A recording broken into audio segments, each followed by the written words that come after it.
नमस्कार मित्रों, जीपीएससी सीरीजना आ बीजा चेप्टर में वैदिक युग वैदिक संस्कृति में आपનું हार्दिक स्वागत है। शुरू करिए। प्रश्न 1, आर्योना मूल निवास स्थान तरीके वर्तमान समय में सौथी વધુ સ્વીકૃત સ્થાન કયું છે? પ્રશ્નને ખાસ સમજવાનું છે કે આર્યોના મૂળ નિવાસ સ્થાન તરીકે મૂળ વતન તરીકે વર્તમાન સમયમાં સૌથી વધુ સ્વીકૃત સ્થાન કયું છે? એટલે આપણા મગજમાં એક આઈડિયા તો દોડી જ જશે કે કોઈ સ્થળ સર્વ સ્વીકૃત નથી, સૌથી વધુ સ્વીકૃત છે પેલું છે ભારત, બ મધ્ય યુરોપ, ક મધ્ય એશિયા અને ડ ઉત્તર ધ્રુવ। તો સૌથી વધુ સ્વીકૃત સ્થાન છે એ મધ્ય એશિયા છે, એટલે સાચો જવાબ આવશે મધ્ય એશિયા। હવે આપણે થોડુંક સમજી લઈએ કે આર્યોના મૂળ નિવાસ સ્થાન તરીકે વિદ્વાનોમાં ઘણા મતભેદો પ્રવર્તે છે। મેક્સ મુલરે આર્યોના વતન તરીકે મધ્ય એશિયાનું સમર્થન કર્યું છે। મેક્સ મુલર પોતે જર્મન વિદ્વાન હતો અને આ મતને સૌથી વધુ સમર્થન મળ્યું છે, એટલે આ પ્રશ્નનો જવાબ આવશે મધ્ય એશિયા। ડોક્ટર સંપૂર્ણાનંદ અને ડોક્ટર અવિનાશચંદ્ર દાસના મતે આર્યો મૂળ ભારતીય હતા। એનું પણ એક કારણ છે। કેમ કે ઋગ્વેદની અંદર વારંવાર સપ્ત સિંધુ પ્રદેશનો ઉલ્લેખ થયેલો છે, પણ ક્યાંય એમને એવો ઉલ્લેખ નથી કર્યો કે કોઈ યુરોપનો કે કોઈ બીજા દેશનો। કેમ કે જો આર્યો ભારતમાં બીજા દેશમાંથી અથવા તો બીજા સ્થાનેથી આવ્યા હોત તો એ પોતાના ઋગ્વેદ જેવા ગ્રંથની અંદર ક્યાંક ને ક્યાંક તો એનો ઉલ્લેખ કરત જ, પણ આવો કોઈ ઉલ્લેખ છે નહીં। એને આધારે ડોક્ટર સંપૂર્ણાનંદ અને ડોક્ટર અવિનાશચંદ્ર દાસ એમ કહે છે કે આર્યો મૂળ ભારતીય જ હતા। બાળ ગંગાધર તિલક એમ કહે છે કે આર્યોનું મૂળ વતન ઉત્તર ધ્રુવ હતું। કયા આધારે કહે છે? કેમ કે ઋગ્વેદની અંદર એવું વર્ણન આવે છે કે 6 મહિનાનો દિવસ અને 6 મહિનાની રાત્રિ। તો આવી પરિસ્થિતિ માત્ર અને માત્ર ઉત્તર ધ્રુવમાં જ છે। પ્રશ્ન 2, નીચેનામાંથી સૌથી પ્રાચીન વેદ કયો છે? ઋગ્વેદ, સામવેદ, યજુર્વેદ કે અથર્વવેદ? સાચો જવાબ છે ઋગ્વેદ સૌથી પ્રાચીન વેદ છે। હવે આપણે ઋગ્વેદને થોડું સમજીએ। ઋગ્વેદ જે છે એ સંસ્કૃતના ઋક શબ્દમાંથી બનેલું છે અને આ ઋક શબ્દનો અર્થ છે છંદો અને ચરણોથી યુક્ત મંત્ર। આ મંત્રની આપણે વાત કરીએ છીએ તો વાત કરી લઈએ કે ઋગ્વેદમાં કુલ 10,462 મંત્રો છે। આ ઋગ્વેદ એ આર્યોનો સૌથી પ્રાચીન ગ્રંથ છે, એટલા માટે આવ્યું કે સૌથી પ્રાચીન વેદ કયો છે? તે વિશ્વ જ્ઞાન કોશ છે। હવે આ ઋગ્વેદની રચના આર્યોએ શા માટે કરી? એનો આ જવાબ છે કે અનાર્યો સાથેનો એમનો સંપર્ક વધ્યો આર્યોનું, એટલે આર્યો ભયભીત બન્યા કે ક્યાંક અનાર્યો સાથેનો તેમનો સંપર્ક તેમના ધર્મ અને સંસ્કૃતિને વિકૃત ન કરી નાખે। આથી એમણે શું કર્યું? તમામ ઋચાઓને સંગ્રહિત કરી અને સુરક્ષિત કરી અને એમાંથી એક ગ્રંથ બનાવી નાખ્યો, અને એ ગ્રંથ એટલે જ ઋગ્વેદ। ઋગ્વેદમાં 1028 સૂક્તો છે અને આ સૂક્તોને 10 મંડળો અને 8 અનુવાકમાં વહેંચવામાં આવ્યા છે। તેમાં 10,462 મંત્રો છે। એક ખાસ નોંધ છે કે ઋગ્વેદમાં મંત્રોની અલગ અલગ સંખ્યા અલગ અલગ ગ્રંથોમાં જોવા મળે છે। જો કે મેં આ બાબતે સારું એવું અધ્યયન કર્યું છે અને આપના સુધી જે સંખ્યા લાવ્યો છું એ સર્વમાન્ય એના કરતા એમ કહેવાય સર્વાધિક માન્ય છે, એટલે કે આપ આ 10,462 મંત્રો જે છે એ સંખ્યાનો પરીક્ષા માટે ઉપયોગ કરી શકો છો। ઋગ્વેદના બીજાથી 8મા મંડળને ઋષિ મંડળ તથા 9મા મંડળને સોમ મંડળ કહેવાય છે। બીજાથી 8મા એ ઋષિ મંડળ અને 9મું મંડળ એટલે સોમ મંડળ। ઋગ્વેદના 2 બ્રાહ્મણ ગ્રંથો છે, ઐતરેય બ્રાહ્મણ અને કૌશિતકી બ્રાહ્મણ।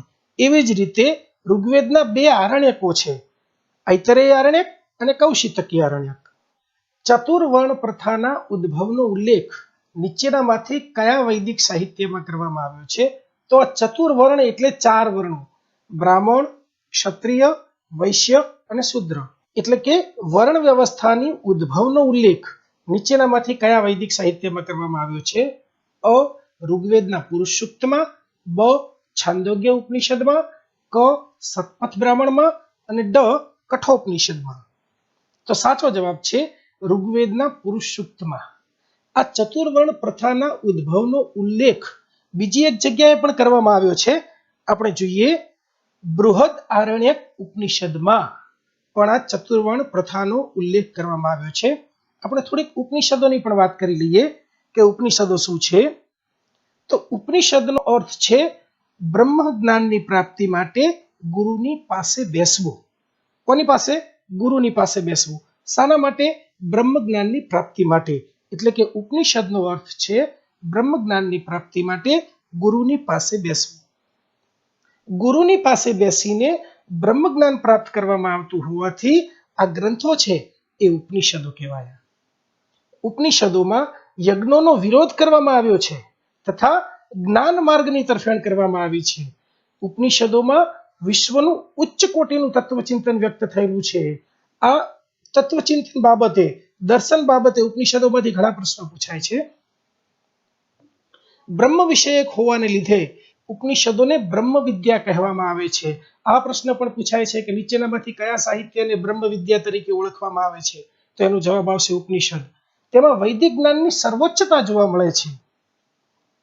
વૈદિક સાહિત્યના અંતિમ ભાગ છે ઉપનિષદો અને એટલા માટે ઉપનિષદોને વેદાંત પણ કહેવામાં આવે છે.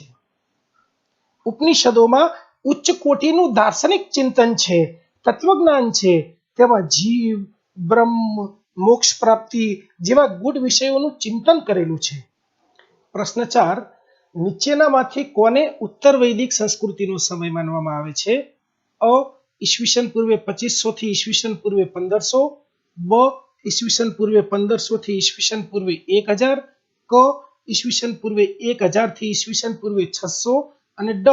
ઈસવીસન પૂર્વે 600 થી ઈસવીસન 1000. સાચો જવાબ છે ઈસવીસન પૂર્વે 1000 થી ઈસવીસન પૂર્વે 600 નો સમય ઉત્તર વૈદિક સંસ્કૃતિનો સમય માનવામાં આવે છે. હવે આપણે એક સામાન્ય ચર્ચા કરી લઈએ તો આપને ખ્યાલ આવી જશે. સૌથી પહેલા વાત કરીએ કે વૈદિક સંસ્કૃતિનો સમય ઈસવીસન પૂર્વે 1500 થી ઈસવીસન પૂર્વે 600 નો છે. એટલે ઉત્તર વૈદિક યુગનો જે સમય છે એ આમાં જ હોય, આની બહાર તો હોય નહીં. એટલે ઈસવીસન પૂર્વે 2500 નીકળી જાય. આ છેલ્લો ઓપ્શન પણ નીકળી જાય, ઈસવીસન પૂર્વે 600 થી ઈસવીસન 1000. વધ્યા બે ઓપ્શન બ અને ક. તો જે બ ઓપ્શન છે ઈસવીસન પૂર્વે 1500 થી ઈસવીસન પૂર્વે 1000, તો આ પહેલાનો સમય છે એટલે પૂર્વ વૈદિક સંસ્કૃતિનો સમય છે. અને એના પછીનો એટલે કે ઈસવીસન પૂર્વે 1000 થી ઈસવીસન પૂર્વે 600 નો સમય એ ઉત્તર વૈદિક સંસ્કૃતિનો સમય છે. એટલે આપણને ખ્યાલ આવી જશે. ઈસવીસન પૂર્વે 1500 થી ઈસવીસન પૂર્વે 1000 સુધીનો સમય એ ઋગ્વૈદિક યુગ તરીકે ઓળખાય છે. ઈસવીસન પૂર્વે 1000 થી ઈસવીસન પૂર્વે 600 સુધીનો સમયગાળો એ ઉત્તર વૈદિક યુગ તરીકે ઓળખાય છે. ઋગ્વૈદિક કાળના અંતથી ઈસવીસન પૂર્વે 1500 થી કરી અને ઈસવીસન પૂર્વે 1000 સુધી, એટલે કે ઈસવીસન પૂર્વે 1000 થી કરી અને બૌદ્ધ ધર્મના ઉત્થાન સુધીનો સમય, બૌદ્ધ ધર્મનું ઉત્થાન થયું ત્યાં સુધીનો સમય એ ઉત્તર વૈદિક યુગ તરીકે ઓળખાય છે. આ સભ્યતાનું જ્ઞાન આપણને શેમાંથી મળે છે? સામવેદ, યજુર્વેદ, અથર્વવેદ, બ્રાહ્મણ ગ્રંથો, ઉપનિષદો, સૂત્ર ગ્રંથો, પુરાણો, ષડદર્શનો, સૂત્ર ગ્રંથો વગેરેમાંથી મળે છે. પ્રશ્ન 5. કયા ઋષિએ 10 રાજાઓના બનેલા સમવાય તંત્રની રચના કરી હતી? યાજ્ઞવલ્ક્ય, વાલ્મીકી, વિશ્વામિત્ર કે અગસ્ત્ય? સાચો જવાબ છે મહર્ષિ વિશ્વામિત્ર. હવે જોઈએ કે જ્યારે સુદાસ નામના ભરતવંશી રાજાએ ઋષિ વિશ્વામિત્રનો બહિષ્કાર કર્યો ત્યારે એમણે શું કર્યું? 10 રાજાઓના, એટલે 10 અલગ અલગ જન હતા, એ 10 જનના રાજાઓના બનેલા એક સમવાય તંત્રની રચના કરી. ભરત વંશનો રાજા સુદાસ તથા અન્ય 10 રાજાઓ વચ્ચે એક યુદ્ધ થયું હતું અને એનો ઉલ્લેખ આપણને ઋગ્વેદમાંથી મળે છે. આ જે 10 રાજાઓ હતા એમાંથી 5 આર્ય હતા અને 5 અનાર્ય એટલે કે આર્યેતર જનોના પ્રધાન હતા. આ યુદ્ધ રાવી નદીના કિનારે થયું હતું, જે ઇતિહાસમાં દશરાગ્ન યુદ્ધ તરીકે ઓળખાય છે અને જેનો ઉલ્લેખ આપણને ઋગ્વેદમાંથી મળે છે. પ્રશ્ન 6. નીચેનામાંથી કઈ વૈદિક સંહિતા પદ્ય તથા ગદ્યમાં લખાયેલી છે? એટલે કયો વેદ પદ્ય તથા ગદ્ય એટલે કે આપણે પાઠ લખીએ છીએ એમ પાઠ અને કાવ્યાત્મક શૈલી એ બંનેમાં લખાયેલું છે. અ ઋગ્વેદ, બ સામવેદ, ક યજુર્વેદ અને ડ અથર્વવેદ. તો સાચો જવાબ છે યજુર્વેદ. યજુર્વેદ જે છે એ પદ્ય અને ગદ્ય એમ બંનેમાં લખાયેલું છે. હવે આપણે થોડુંક યજુર્વેદને સમજવાનો પ્રયત્ન કરીએ. તો યજુર્વેદ છે એ યજુ શબ્દમાંથી બનેલું છે અને આ યજુ શબ્દનો અર્થ થાય છે યજ્ઞ.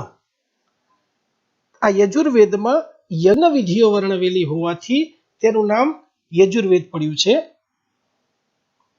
યજુર્વેદનું બીજું નામ અધ્વર્યુવેદ પણ છે. આ યજુર્વેદ જે છે એ કર્મકાંડ પ્રધાન છે. આપણે આગળ જોયું ને કે યજુર્વેદનો યજુનો શબ્દ જે અર્થ છે એ જ યજ્ઞ થાય છે અને તેમાં શું વર્ણવેલું છે? યજ્ઞ વિધિઓ. એટલે આ વેદ છે એ કર્મકાંડ પ્રધાન છે. યજુર્વેદના મંત્રોથી યજ્ઞ કરનાર વ્યક્તિને, એટલે કે જે વ્યક્તિ, જે ઋષિ મુનિ એનો જે યજ્ઞ કરાવનાર હતો એને શું કહેવામાં આવતું? હોતા. આ યજુર્વેદ ઉપરનો જે પ્રશ્નનો જવાબ છે ગદ્ય અને પદ્ય એમ બંનેમાં લખાયેલો છે. યજુર્વેદના બે ભાગ છે, કૃષ્ણ યજુર્વેદ અને શુક્લ યજુર્વેદ. યજુર્વેદની 5 શાખાઓ છે: કાઠક, મૈત્રાયણી, કપિસ્થલ, તૈતરેય અને વાજસનેયી. યજુર્વેદમાં કુલ 40 અધ્યાય તથા 1990 મંત્રો છે. જોયું આપણે ઋગ્વેદમાં કેટલા મંત્રો હતા? 10,462 અને એમાં કેટલા મંડળ હતા? 10 મંડળ. અહીંયા યજુર્વેદમાં 40 અધ્યાય છે તથા 1990 મંત્રો છે. તેમાં શું છે? મુખ્યત્વે યજ્ઞ કરતી વખતે બોલવામાં આવતા મંત્રોનો સંગ્રહ છે. કેમ કે યજુનો શબ્દ જ યજ્ઞ થાય છે અને તેમાં યજ્ઞ વિધિઓ વર્ણવેલી છે. ગદ્ય ભાષ્યને કારણે યજુર્વેદને વિશ્વનો સૌથી પહેલો ગદ્ય ગ્રંથ માનવામાં આવે છે. એટલે કે એમ કે યજુર્વેદની પહેલા વિશ્વમાં કોઈ ગદ્યમાં કોઈ ગ્રંથ લખાયો નથી. કયા વેદમાં બીમારીઓ દૂર કરવાના મંત્રો સામેલ છે? અ ઋગ્વેદ, બ સામવેદ, ક અથર્વવેદ અને ડ યજુર્વેદ. તો સાચો જવાબ છે અથર્વવેદ. અથર્વવેદમાં બીમારીઓ દૂર કરવાના મંત્રો સામેલ છે. અથર્વવેદ વિશે થોડું નોલેજ લઈ લઈએ. અથર્વવેદનું બીજું નામ છે બ્રહ્મવેદ. એને બ્રહ્મવેદ તરીકે પણ ઓળખવામાં આવે છે. આ અથર્વવેદમાં બ્રહ્મજ્ઞાન, ધર્મ, સમાજ, નિષ્ઠા, ઔષધિઓનો પ્રયોગ, શત્રુદમન, રોગ નિવારણ, જાદુ વગેરે બાબતો સમાવિષ્ટ છે. અથર્વવેદમાં કુલ 20 અધ્યાય છે, 731 સૂક્તો છે અને 6000 મંત્રો છે. તેમાંના ઘણા મંત્રો રોગ અને શત્રુનો નાશ કરવાના છે ને બીમારીઓ દૂર કરવાના. તો એમાંના ઘણા મંત્રો રોગ અને શત્રુનો નાશ કરવાના, વશીકરણ અને જાદુના તથા ભૌતિક સુખ સગવડો પ્રાપ્ત કરવાના છે. ઘણા પ્રશ્નો આમાંથી પૂછાય છે કે કયા વેદમાં વશીકરણ અને જાદુના મંત્રો સામેલ છે, કયા વેદમાં ભૌતિક સુખ સગવડો પ્રાપ્ત કરવાના મંત્રો સામેલ છે, અથર્વવેદની અંદર કેટલા અધ્યાય છે, કેટલા મંત્રો છે, કેટલા સૂક્તો છે, બ્રહ્મવેદ કયા વેદને કહેવામાં આવે છે. ઘણા પ્રશ્નો અંદરથી નીકળે છે. અથર્વવેદની 2 શાખાઓ છે, સૌનક અને પીપલાદ. અથર્વવેદ એ લૌકિક આચરણનો વિશ્વકોશ છે. પ્રશ્ન 8. નીચેનામાંથી કોને પૂર્વ વૈદિક કે ઋગ્વૈદિક સંસ્કૃતિનો સમય માનવામાં આવે છે? અ ઈસવીસન પૂર્વે 2500 થી ઈસવીસન પૂર્વે 1500, બ ઈસવીસન પૂર્વે 1500 થી ઈસવીસન પૂર્વે 1000, ક ઈસવીસન પૂર્વે 1000 થી ઈસવીસન પૂર્વે 600 અને ડ ઈસવીસન પૂર્વે 600 થી ઈસવીસન 1000. તો સાચો જવાબ છે ઈસવીસન પૂર્વે 1500 થી કરી અને ઈસવીસન પૂર્વે 1000 સુધીનો સમય પૂર્વ વૈદિક યુગ અથવા તો ઋગ્વૈદિક યુગ તરીકે ઓળખાય છે. થોડુંક સમજી લઈએ. હડપ્પા સભ્યતા કે સિંધુ ખીણ સંસ્કૃતિ પછી ભારતમાં એક નવી સભ્યતા કે સંસ્કૃતિ વિકસિત થઈ, જેની સંપૂર્ણ જાણકારી આપણને વેદોમાંથી મળે છે અને એટલા માટે આ સભ્યતાને વૈદિક સભ્યતા કહેવામાં આવે છે. આ કાળને વૈદિક કાળ તરીકે પણ ઓળખવામાં આવે છે. આ સભ્યતાના સ્થાપક એના જનક આર્યો હતા. આ સમયમાં જ વેદોની રચના થઈ હતી. આ કાળનું વિભાજન, આ સમયનું વિભાજન બે ભાગમાં કરવામાં આવે છે. પહેલું ઋગ્વૈદિક કાળ અને બીજું ઉત્તર વૈદિક કાળ. વૈદિક સંસ્કૃતિના બે ભાગ પાડીએ છીએ. ઋગ્વૈદિક કાળ એટલે કે પહેલો સમય એ ઋગ્વૈદિક કાળનો સમય અને એના પછીનો સમય એ ઉત્તર વૈદિક કાળનો સમય. એટલે ઈસવીસન પૂર્વે 1500 થી કરી અને ઈસવીસન પૂર્વે 1000 સુધીનો સમય એ સમય આવશે ઋગ્વૈદિક કાળનો, અને ઈસવીસન પૂર્વે 1000 થી કરી અને ઈસવીસન પૂર્વે 600 સુધીનો સમય એ ઉત્તર વૈદિક કાળ. ઈસવીસન પૂર્વે 1500 થી કરી અને ઈસવીસન પૂર્વે 1000 સુધીનો સમયગાળો એ ઋગ્વૈદિક યુગ તરીકે ઓળખાય છે. ઈસવીસન પૂર્વે 1000 થી કરી અને ઈસવીસન પૂર્વે 600 સુધીનો સમયગાળો એ ઉત્તર વૈદિક યુગ તરીકે ઓળખાય છે. ઋગ્વેદ આર્યોની પ્રારંભિક સભ્યતાનો સૌથી મોટો સ્ત્રોત છે. આ ઋગ્વેદમાંથી આપણને શું મળે છે? તો આર્યોની રાજકીય, સામાજિક, ધાર્મિક અને સાંસ્કૃતિક પ્રવૃત્તિઓ વિશે બહુમૂલ્ય જાણકારી પ્રાપ્ત થાય છે. નીચેનામાંથી કોણ વેદત્રયીનો ભાગ નથી? 3 વેદોનો ભાગ નથી. વેદત્રયી 3 વેદોનો સમૂહ ઋગ્વેદ, સામવેદ, યજુર્વેદ કે અથર્વવેદ, આમાંથી કોણ એવો છે જેનો સમાવેશ વેદત્રયીમાં નથી થતો? તો સાચો જવાબ છે અથર્વવેદ. અથર્વવેદનો સમાવેશ વેદત્રયીમાં નથી થતો. પ્રશ્ન 10. આર્ય શબ્દનો અર્થ નીચેનામાંથી કયો થાય છે? શ્રેષ્ઠ કે કુલીન, વિદ્વાન કે જ્ઞાની, વીર કે યોદ્ધા અને યજ્ઞકર્તા કે પુરોહિત. તો સાચો જવાબ છે શ્રેષ્ઠ કે કુલીન. થોડુંક આર્યો વિશે સમજીએ. વૈદિક સભ્યતાના સંસ્થાપકો, વૈદિક સભ્યતાના જનક એને ઋગ્વેદમાં આર્ય કહેવામાં આવ્યા છે. અને આ આર્ય જે છે એ સંસ્કૃત ભાષાનો શબ્દ છે અને તેનો અર્થ થાય છે કુલીન, સુસંસ્કૃત, ઉદાત્ત, અભિજાત, ઉત્કૃષ્ટ કે શ્રેષ્ઠ. એટલે કે આર્ય એટલે શ્રેષ્ઠ કે કુલીન.